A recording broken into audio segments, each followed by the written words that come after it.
Hello and welcome to Were You Not Entertained, where two film fans discuss their favorite flicks. I'm Daniel. And I'm James.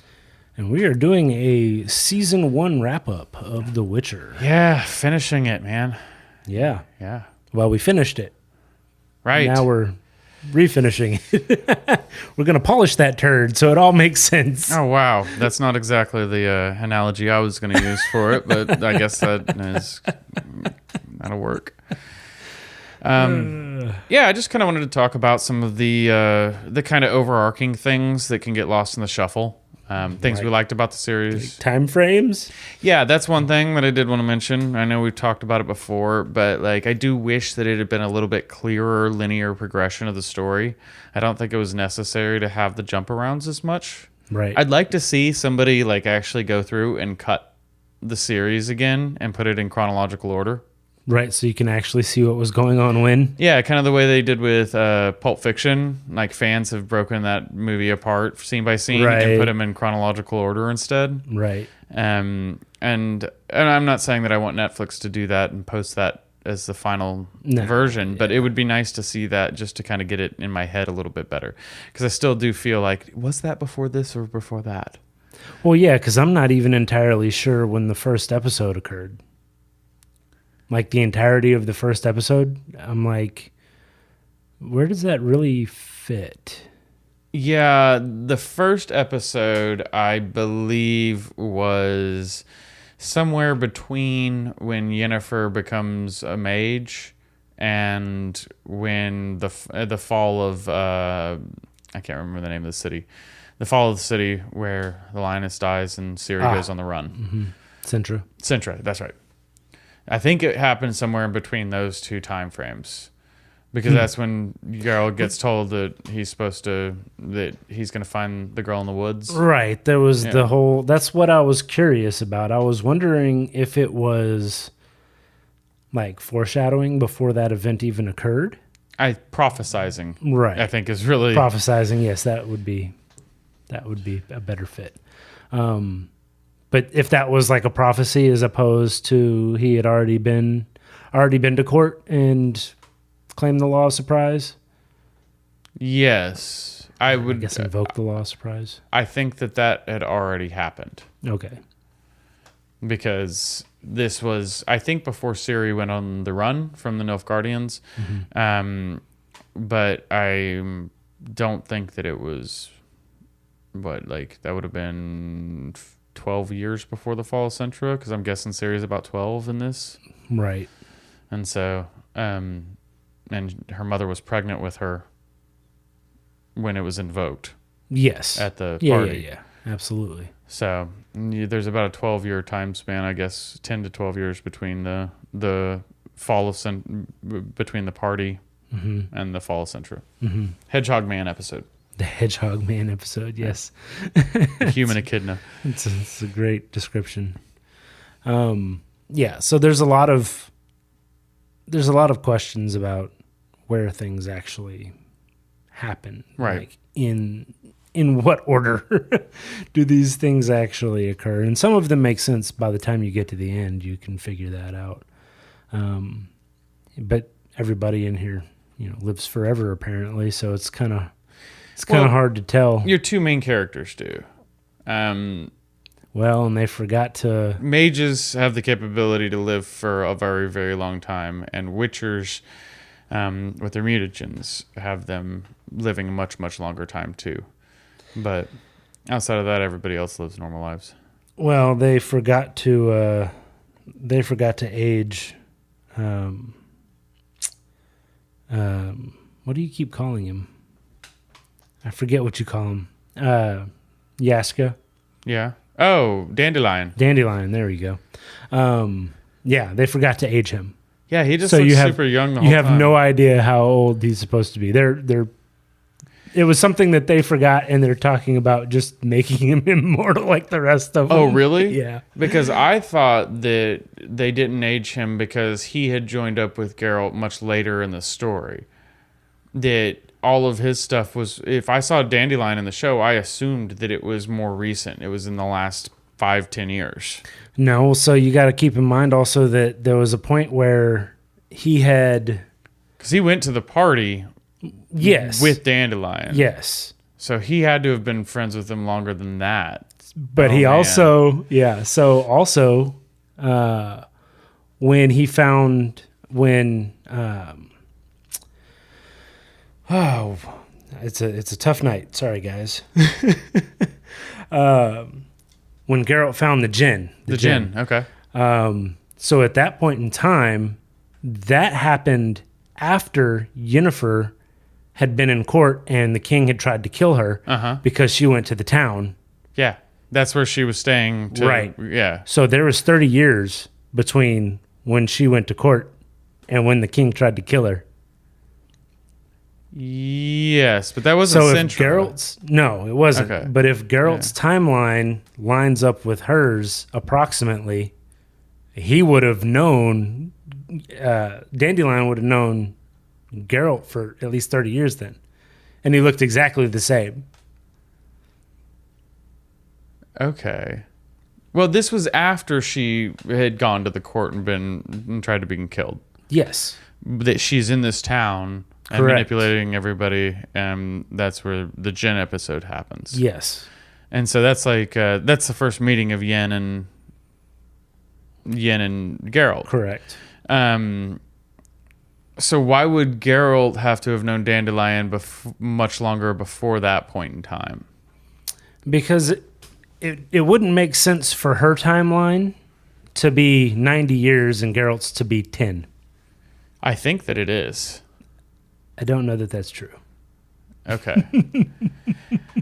But the other thing is he definitely would have had to have been friends with him much longer than that too, because Geralt, Dandelion's stories have been so widely disseminated that everybody knows who he is. Long before they went to Sintra. Right.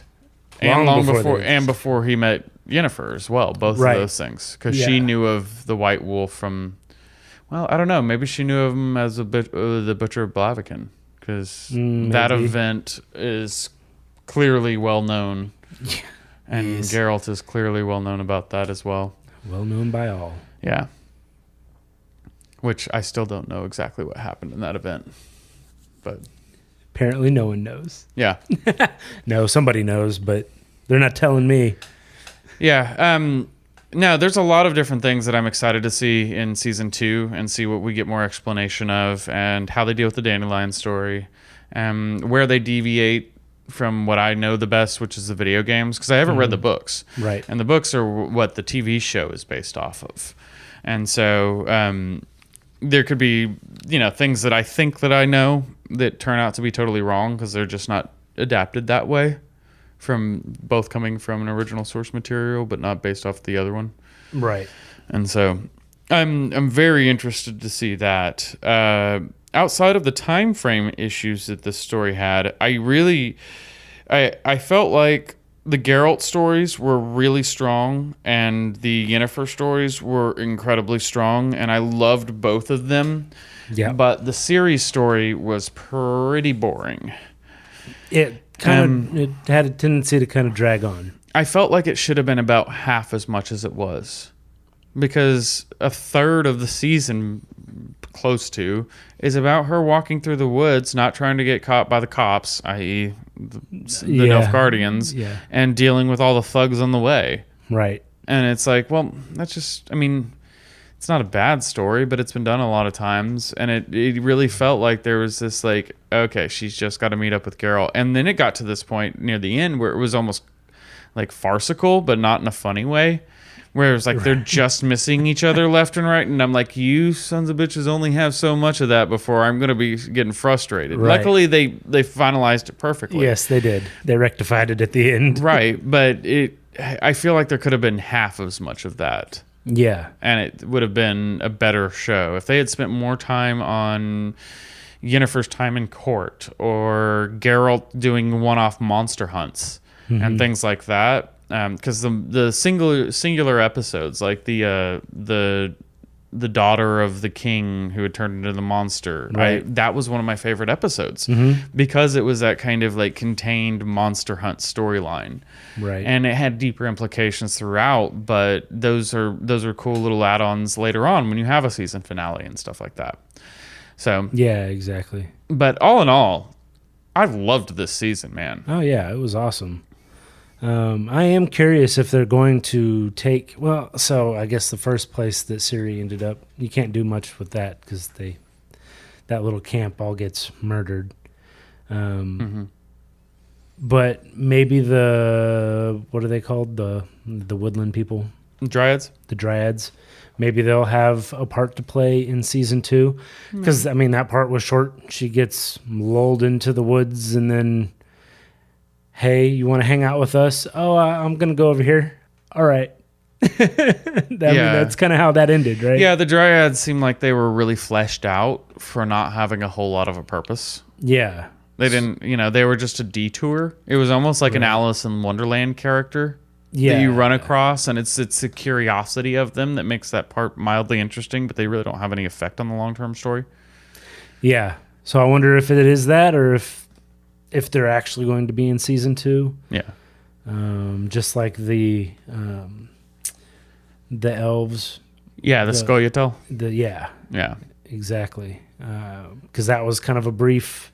I mean, it's where one of the songs came from, so I get that. But it would be interesting to see if they all kind of join together and the to Scoia'tael fight the Nilfgaardians. The Scoia'tael have a much bigger role in the games. Do they? Than they did in the TV show. Yeah, they were virtually almost non-existent. But there's still bands of Scoia'tael in the video games, quite all over the place.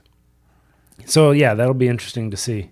Yeah, if they include that, or if they just take it in their own direction. I think we talked about it last time as well on the final episode, but I would love to see a lot of Kaer Morhen and more of the Witcher practices and learn more about Geralt through him training Ciri.